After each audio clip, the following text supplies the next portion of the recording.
bienvenida ahora por la Super 7. El ambiente está un poco caldeado. El presidente ya culmina sus primeros 4 años. El próximo viernes se juramenta por 4 años más como presidente de la República Dominicana. Y lo primero que ha dicho es, va a una reforma. La voy a someter el 16 de agosto por ante el Congreso Nacional. ¿Qué opinión tiene usted primero de cómo culmina el gobierno, las expectativas para el segundo mandato como politóloga, estudiosa de todo esto? Bueno, buenos días. Buenos días. El periodo que concluye ahora, podríamos decir muchas cosas, pero uno nunca puede decir muchas cosas porque el tiempo no alcanza y demás. Sí. Pero fue un periodo de gobierno en el cual el PRM y, digamos en particular, el presidente Abinader trató de gobernar, digamos, de una manera en donde él minimizaba los conflictos y los potenciales adversarios.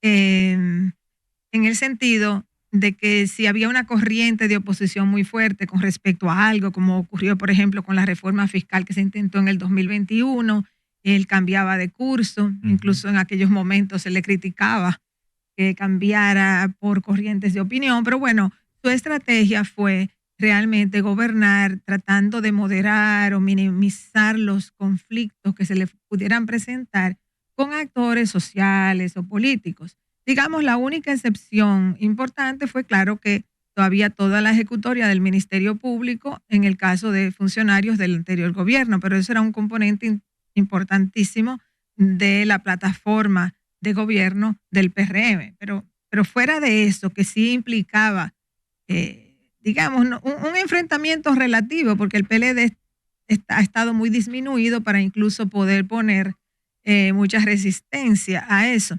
Así que en general, digamos que el gobierno trató de llevar estos 4 años sin cuquear las avispas, para usar un término popular.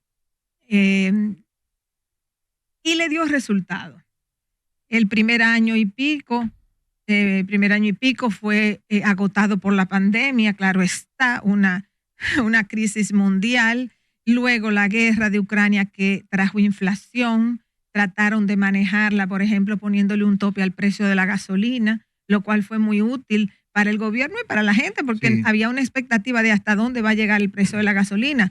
Y la medida del gobierno fue, bueno, vamos a ponerle un tope para que no se genere una corriente adversa al gobierno por ahí. Y luego ya la última parte del gobierno fue el montaje de la campaña de reelección.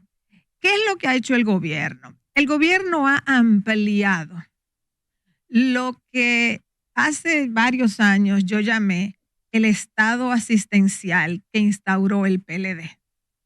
El PLD llevó a nivel de políticas públicas todas las políticas de asistencia social que habían sido marginales en los gobiernos anteriores, incluido el primer gobierno del PLD. O sea, a partir del 2004, el estado asistencial comenzó a ampliarse con políticas públicas de subsidios de diferentes maneras y en diferentes áreas. El PRM ha ampliado. ¿Eso es peligroso? Ese o estado. Bueno? Si tú tienes dinero, está bien, pero si tú estás tomando prestado para sustentar ese estado, y yo lo voy a ilustrar con cosas muy específicas. El PRM dejó los subsidios de la pandemia, en la pandemia se ampliaron los subsidios, ¿verdad? Entonces, por ejemplo, en el programa Supérate, todos los subsidios, que antes se llamaba Solidaridad,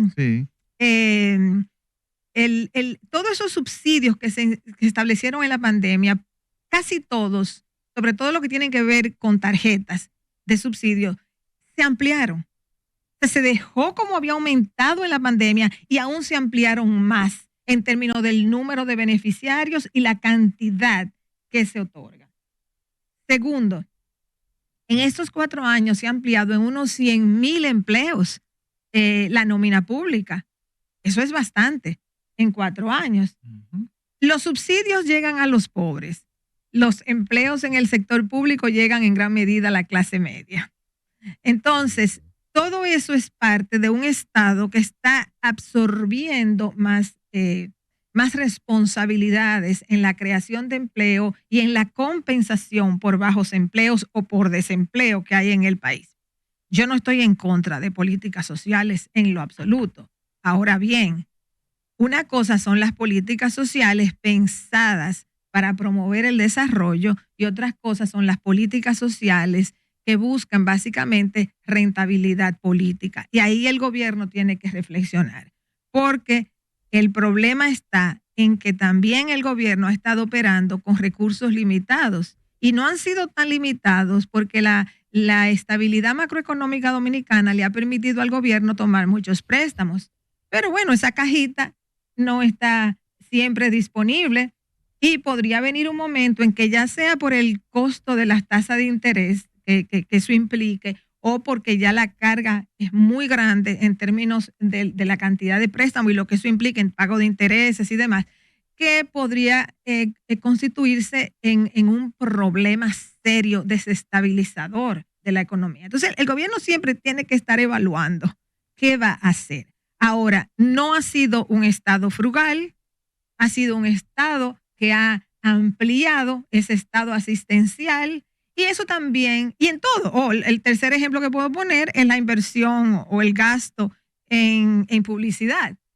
Y los medios de comunicación saben lo que es eso. Entonces son todas estas políticas de aumento de los programas Supérate, aumento del empleo público, aumento de gasto en publicidad. Todo eso va dirigido a distintos segmentos de la sociedad. Entonces el gobierno, haciendo eso, ha podido navegar estos 4 años sin mayores conflictos.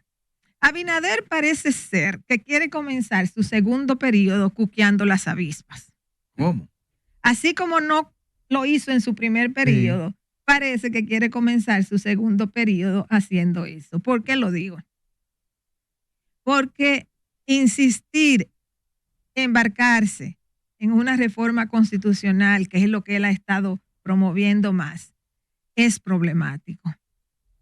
El presidente dijo que solo iba a tocar 2 puntos: ponerle candados al sistema de reelección para que nadie lo cambie en el futuro y que él se retira de la política, y el modificar el mecanismo de selección, nombramiento del procurador o procuradora general de la República. Él dijo que esos eran los 2 objetivos de la reforma. Ahora bien, ya en el proyecto que anda circulando hay más cosas. Hay 4 proyectos. Hay 4 o 5. Entonces, ya amplió. Si miramos los 2 primeros que él había dicho, el del candado al sistema de repostulación, realmente la Constitución establece claramente que es un periodo y nunca más. Si Abinader no tiene intención de reelegirse, él se va en el 2028, tal cual está Danilo retirado de la competencia electoral, y Abinader sería el segundo presidente retirado de la competencia electoral. O sea, si él no va a buscar una forma de habilitarse nuevamente para competir, que él ha dicho que no, vamos a darle el beneficio de la duda. Si él no piensa buscar una rehabilitación constitucional para presentarse en el futuro, no estoy hablando del 28 necesariamente, sino en el futuro, como hizo Leonel, que se rehabilitó con la Constitución del 2010 para futuro. Si él no busca eso, ya la Constitución tiene su candado. O sea, ya no hay que reformar la Constitución para reforzar lo que está claramente dicho ahí. Hay que cumplir la ley, hay que cumplir el mandato de la Constitución y punto. Cumpliste tus 2 periodos, pues te fuiste y te retiraste. El segundo tema, que es el de la Procuraduría. Miren, si uno se pone a ver lo que están proponiendo, no es un gran cambio. Porque lo que están proponiendo es que el presidente nomine ante el Consejo Nacional de la Magistratura, donde el presidente tiene mayoría y generalmente va a tener mayoría o prácticamente una mayoría operativa, sino numérica.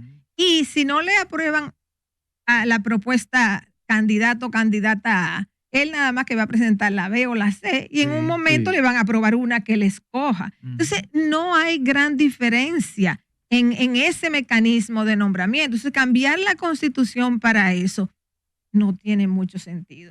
Rosario, pero ¿cuál usted cree verdaderamente que es el objetivo que busca el presidente con eso? Yo creo que ya el tiempo lo dirá, porque uno puede especular. Porque es que uno está ahí y uno ve faculto en la materia y dice que eso es trascendental, que y hay otros que dicen que no, pero ¿quién asesora al presidente? Porque él no sabe de derecho. ¿Quién o qué le dice él a sus asesores? Mira, yo lo que quiero lograr es esto. ¿Qué busca? Blindarse no tiene la necesidad. ¿Para qué?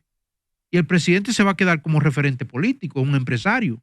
Entonces, ¿qué es lo que busca objetivamente el presidente? Además, el precedente. Cuando aquí hayan 2 o 3 presidentes que ya cumplieron 2 periodos y se fueron y salieron, eso se convierte ya en una práctica. Y así es como se hacen las cosas. No es poniéndole unos super candados a la Constitución. No.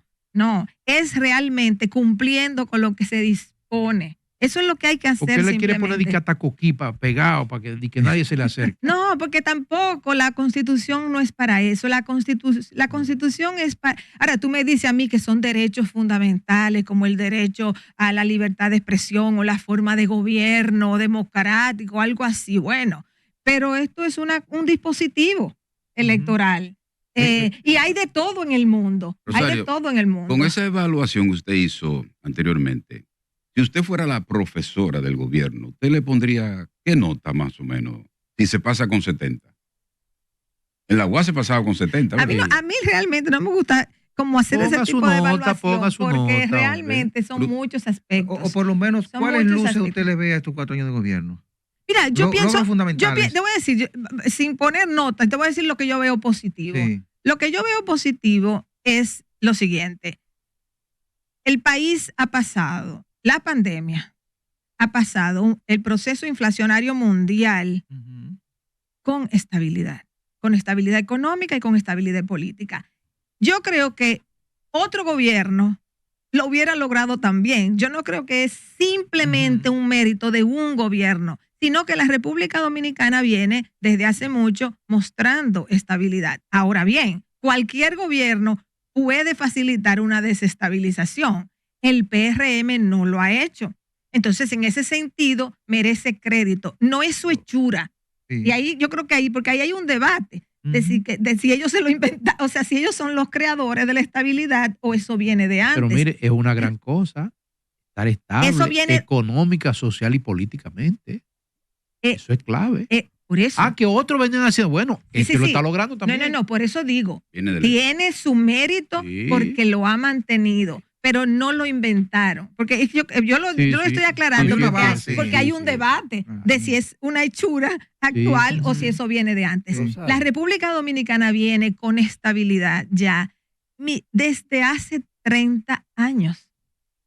Porque la crisis económica del 2003-2004 con los bancos fue una crisis económica, pero realmente no produjo una gran crisis política. Simplemente se hicieron elecciones en el 2004, la gente esperó tranquilamente y cambiaron el gobierno, lo cual es normal en una democracia. Entonces, la República Dominicana viene durante los 30 años registrando un nivel importante de estabilidad económica y política.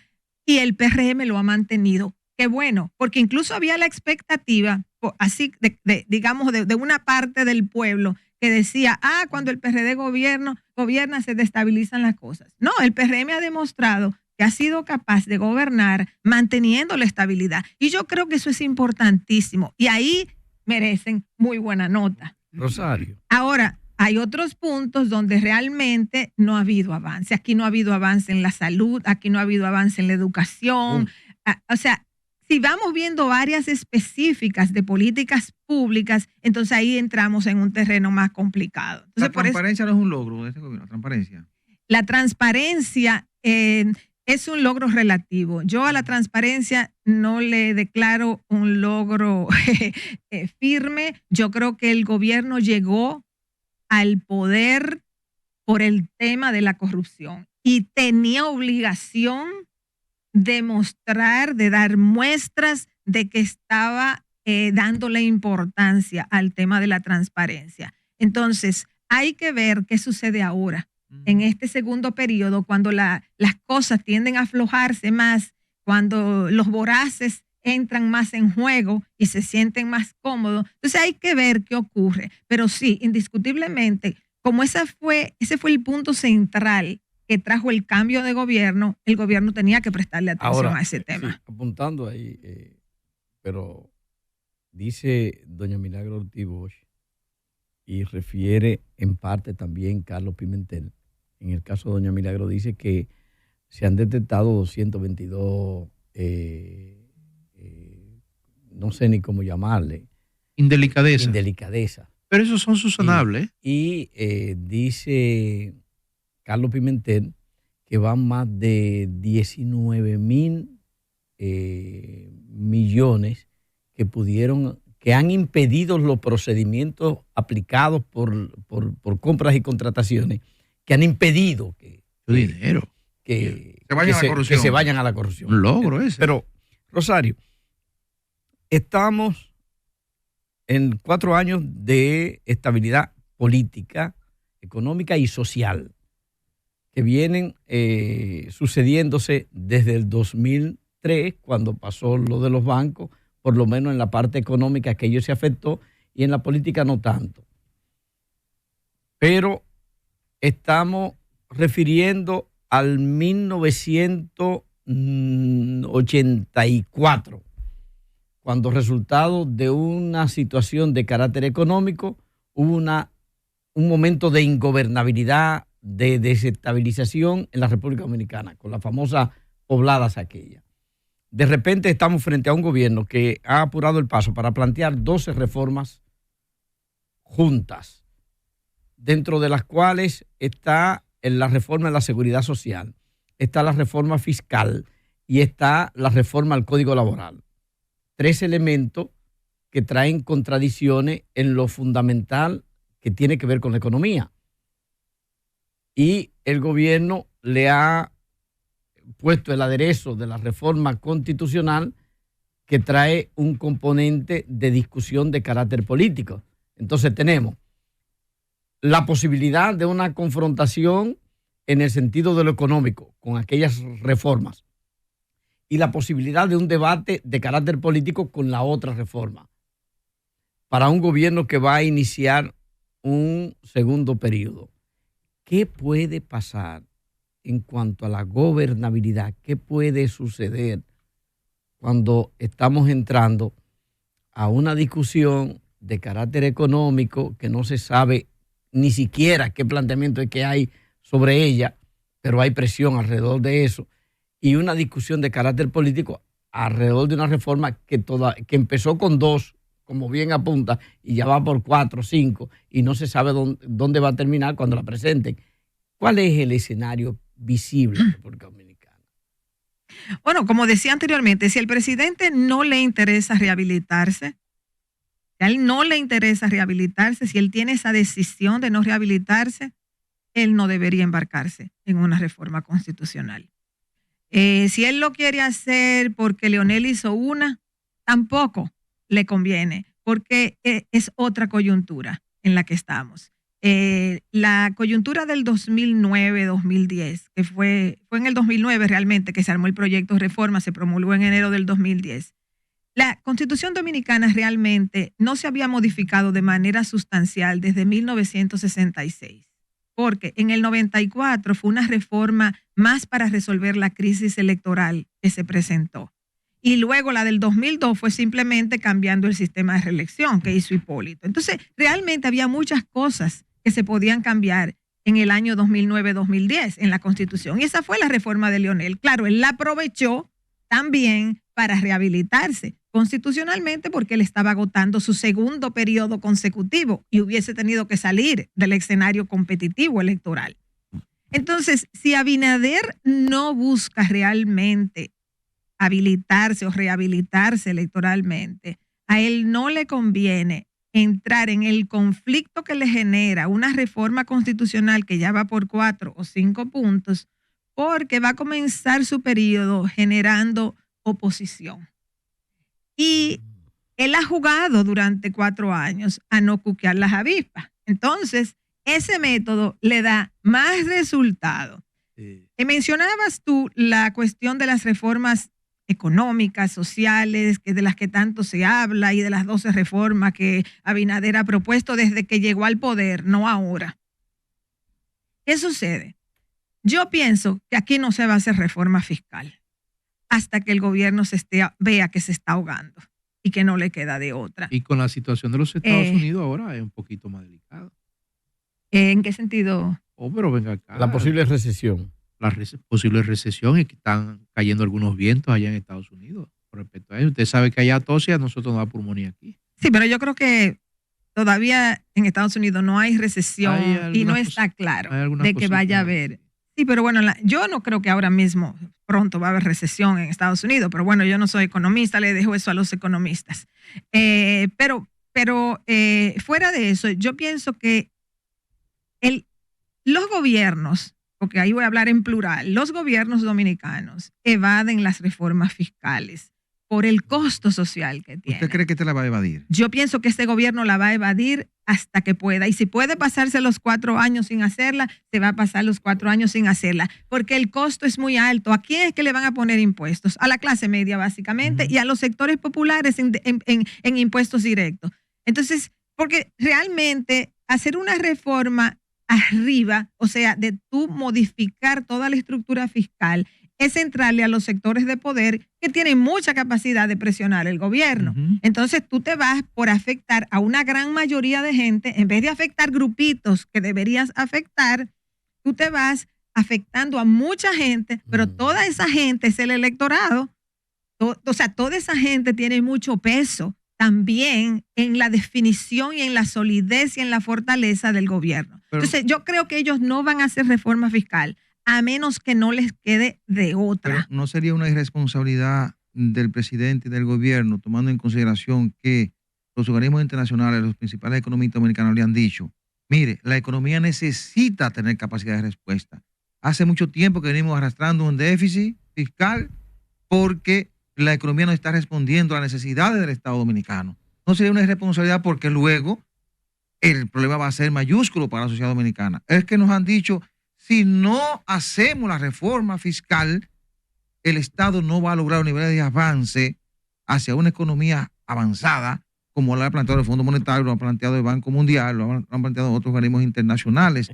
Sobre todo yo creo que sería un momento ideal porque el presidente Abinader no va a buscar la reelección presidencial, según lo que él ha dicho.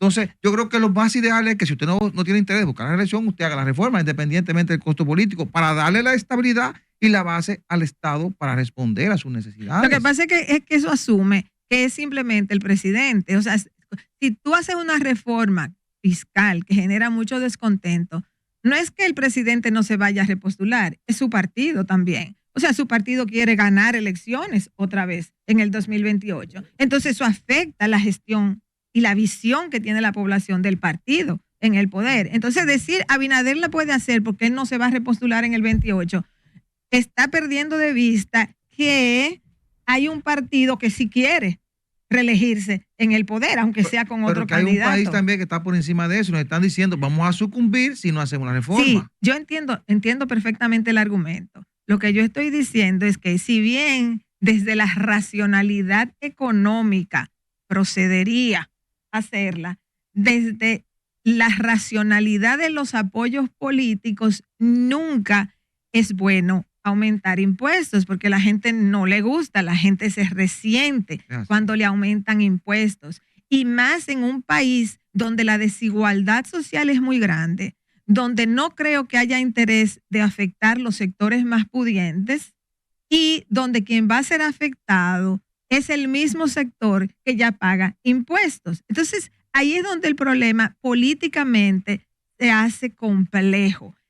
Hay un asunto, sí, que le preocupa al gobierno más que la presión del fondo. ¿Cuál? y es la limitación de recursos económicos. Sí. El gobierno está operando con recursos limitados para obras de infraestructura, porque como señalé al principio del programa, está gastando mucho en el área de gastos corrientes. Entonces, como ha aumentado los gastos corrientes, le queda menos. O sea, fíjense, hay restricciones presupuestales. Tú aumentas el gasto corriente, te queda menos dinero para gastar en obras públicas. Entonces, el gobierno ahí tiene una limitación, quisiera más dinero para poder invertir más en obras de infraestructura. Ese es un incentivo para que ellos aumenten los impuestos, digamos, pero ellos saben perfectamente el costo político que eso tiene. Entonces han estado tratando... Pero está en una trampa entonces. Bueno, están, claro. Porque dependiendo de los buenos resultados del gobierno, es que puede repetir su partido en la reelección. Sí. Dependiendo de ahí, entonces usted dice, mire, que si hace una reforma, entonces la población y repetir su partido se le hace difícil, pero necesita también invertir, y para invertir hay que buscar un déficit de 200 mil millones de pesos, y eso con la reforma fiscal. Entonces está entrampada el presidente. Así es.